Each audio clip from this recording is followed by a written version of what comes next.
It's 4:30 in the morning. The pain woke me up. Painkillers wore off. This time I didn't have Oxycontin. I had just Norco. It's just a stronger form of Tylenol.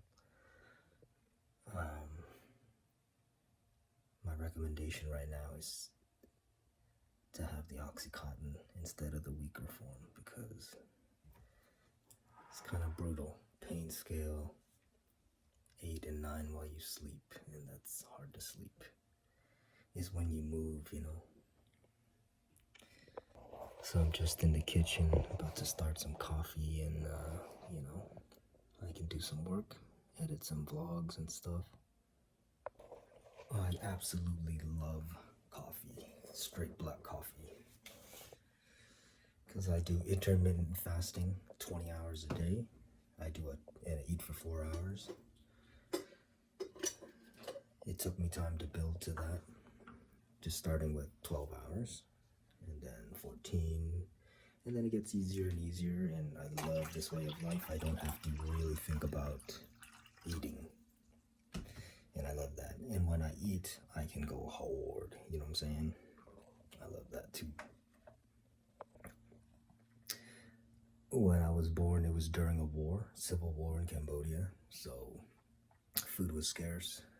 I was maltreated and everything, so I got kind of a hard time stopping myself from eating. So this is perfect, because during my 4-hour window, I can go to town, you know what I'm saying? As I'm sitting there editing, my leg is throbbing. 15 more minutes until I can take my meds.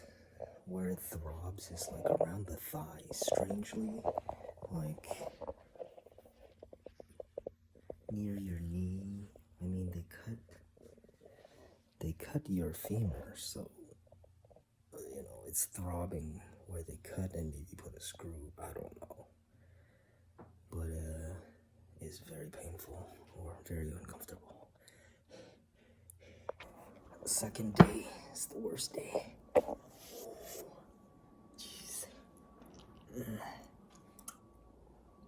I'm just trying to get a meal from the kitchen to the table. Ugh. It's rough. Slept like only 2 hours last night because of the pain. Second and third day is rough.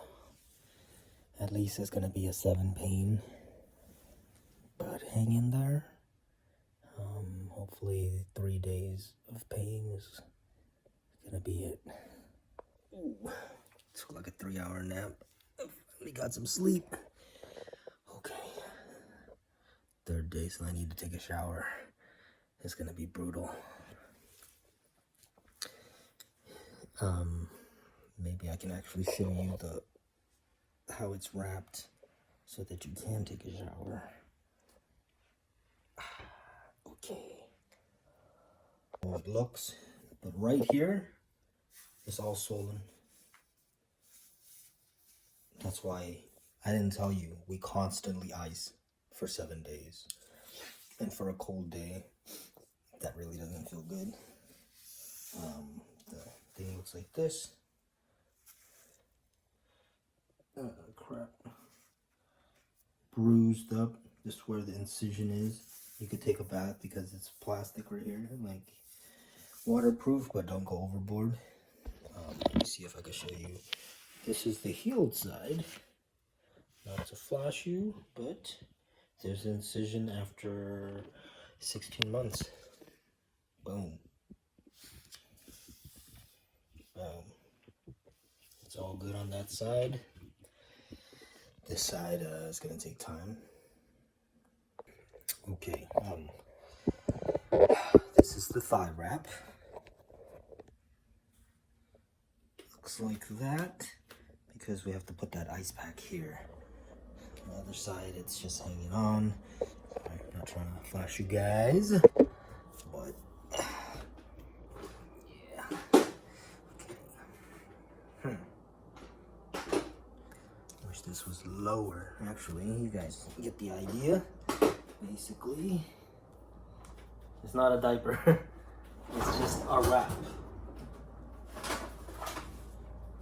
for taking this ice and constantly icing to keep the swelling down. There's a little slit on this top side, and it's a cold day to be icing constantly. Man, it's cold. It's not for the weak.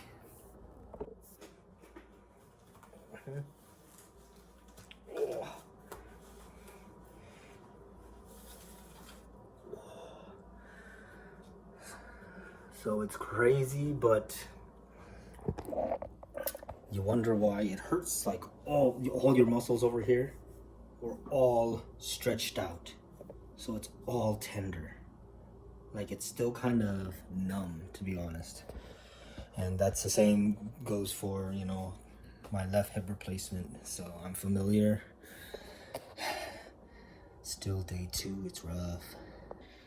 Actually, day 2 just passed. So entering day 3, hopefully just another one more 24 hours of it being rough, and then it'll start to subside.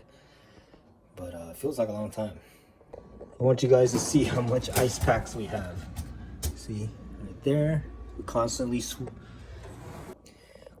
switching out because you're constantly icing it for 7 days. Whew.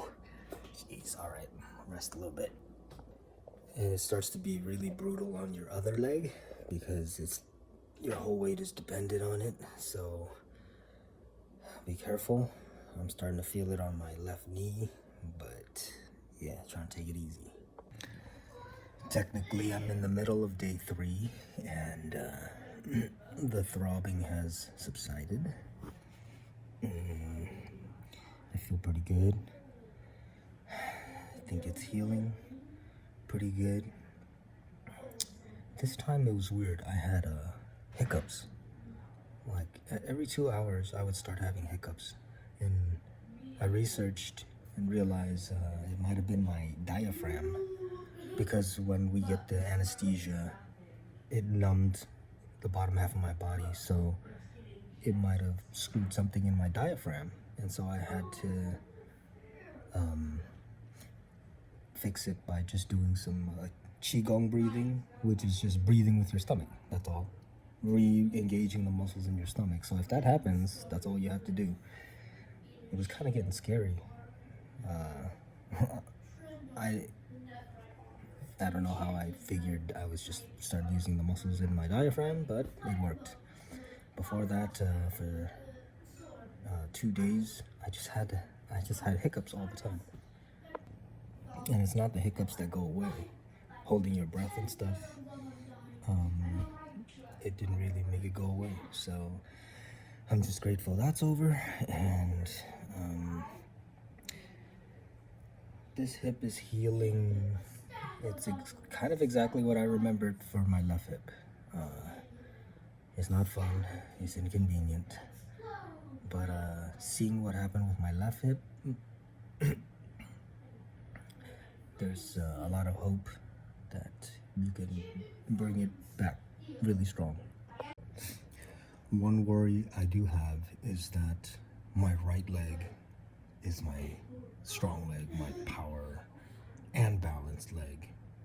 My left leg is just there to, it's like a support. So this time I am worried that I lose all that balance. Being good at something physically and performance-wise, it's really because it's the neurology of it. I'm afraid it might be damaged, but I guess we'll see. Another thing to keep in mind that I have not mentioned yet is the anesthesia screws up your bowel movements. I have not had a bowel movement in 3 days since the operation, and I'm the type of guy who has 3 bowel movements a day, so that's not normal. Today I'm gonna really try to, force it. If not, then I'll have to get some stool softener or something and try to do it tomorrow. I don't know, but that is an issue. It's If you never had constipation, it sucks. Okay, yay. Got the bowel movement. I suggest you do stool softener because I don't have a hard time with bowel movement, and this was a struggle. So I even tried eating a lot of banana and bread and just straight black coffee. But yeah, success. But I would get the stool softener for most of you people. So you're probably wondering how I'm feeling. Like it's the 3rd day. Sometimes there's a throb that hits you at a pain of like a 7, but slow and steady it's like a 6 pain, and where it hurts is you feel like it's inside your bone, probably where they put the metal rod. It doesn't feel good at all, and if you have kids, kids are constantly like loud and stuff, it gives you a headache. So just be wary. It's better if you have silence where you just focus on dealing with the pain. But anyways, what can you do? It's between day 4 and 5. I slept really well. I was feeling pretty good with recovery. A little bit of throbbing still, but the leg definitely feels way more stable. Yeah, thank you for following.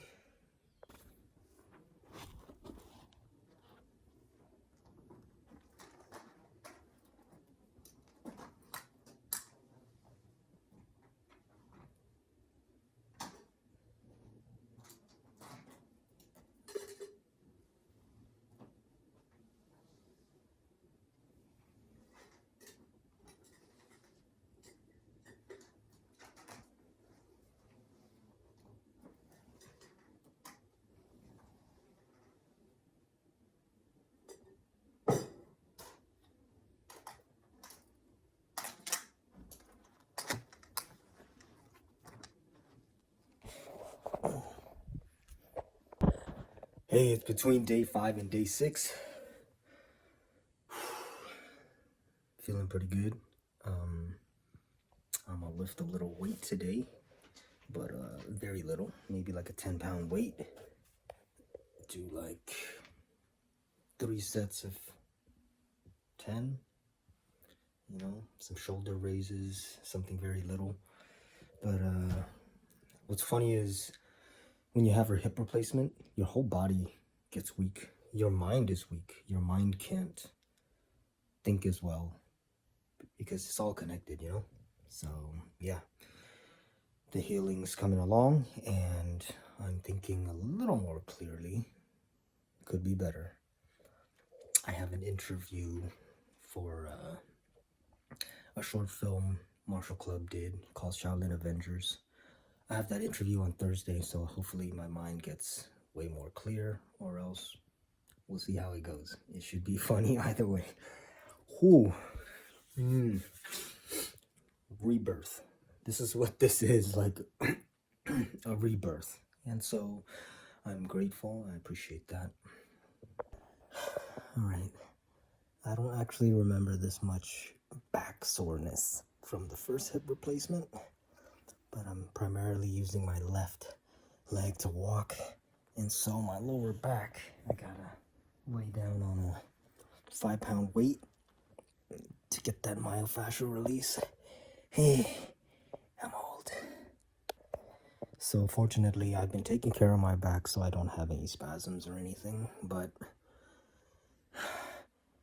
when it does get tight, you have to release it, or else it can cause really deep problems like sciatica. So spend that time, or else you'll spend that time healing, probably, double amount that time.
Feeling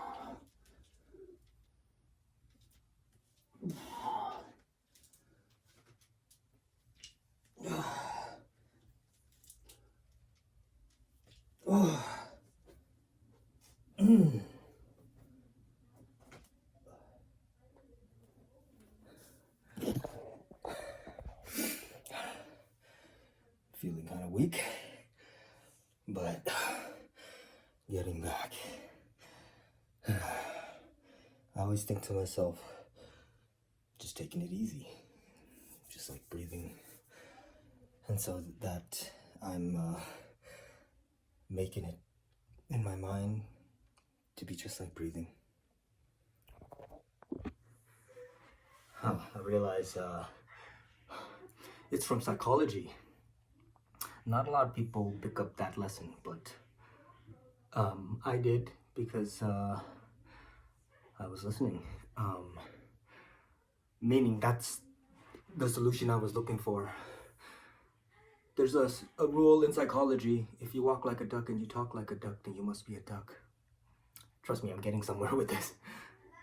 If you say something's easy, it reprograms your subconscious to thinking that's easy. Because if I'm talking like it's that, and I'm taking action more than talking, if I'm taking action like it's that, we have billions of cells in our body. It's vibrating with that, and we create it in our subconscious, and then it one day becomes easy, just like breathing.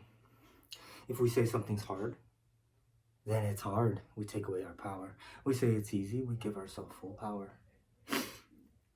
That's kind of the, it is important how you look at that. Ooh, good. Let's go.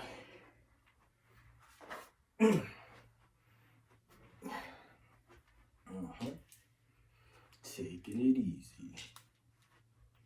Whether I do 5 or 8 or less. By the way, this is about 20 pounds each. The hard part is it's not balanced. Look, I don't have the weights to split, so it's very annoying. But I do what I can.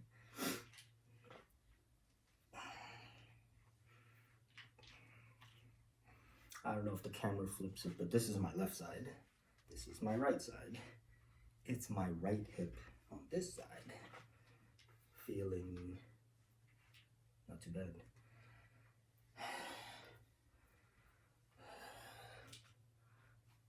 Just taking it easy. I'm not saying all weightlifting you have to just take it easy, right? It's just right now.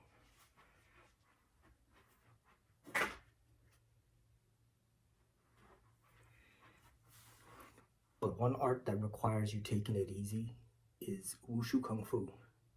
If you're jumping, doing something acrobatic, like a butterfly twist, when you say take it easy in your mind, you actually float. Because you're just like easy, like breathing. If you stress, you're gonna actually come down quicker. Almost like, maybe like swimming, you know? If you stress too much, you're gonna sink. Anyways, let's go on to some legs, like rehab.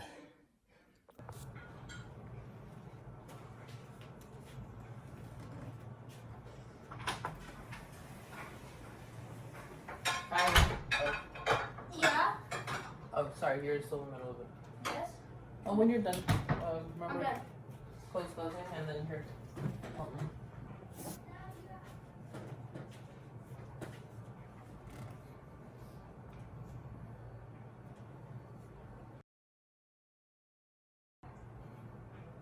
Once you're done, come back, please.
Is it?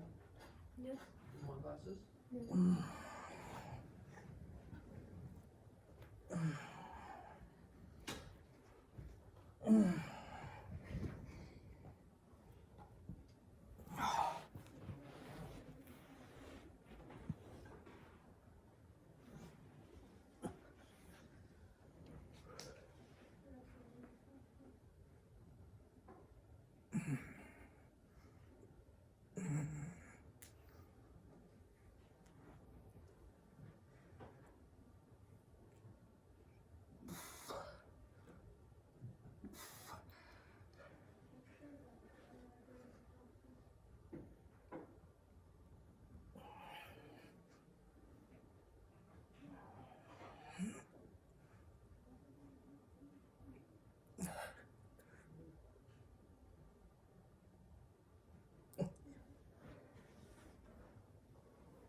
Look, do you want to use the cover?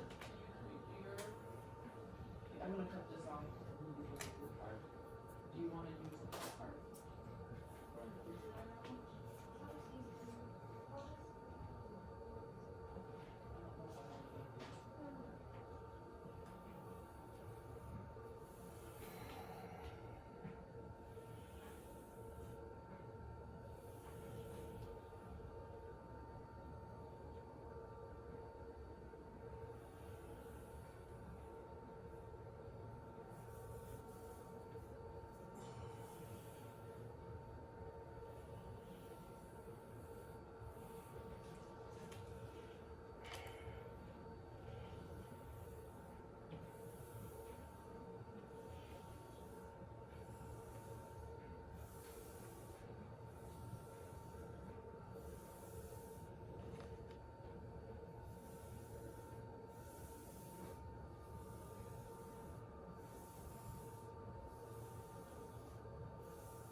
Well, Didi, I found some rocks that you had that you could use for your clip.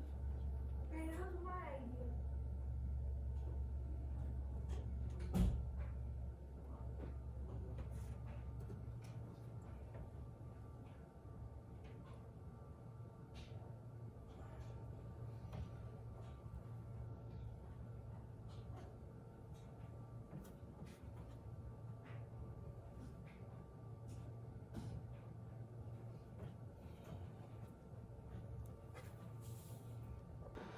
Ooh, okay.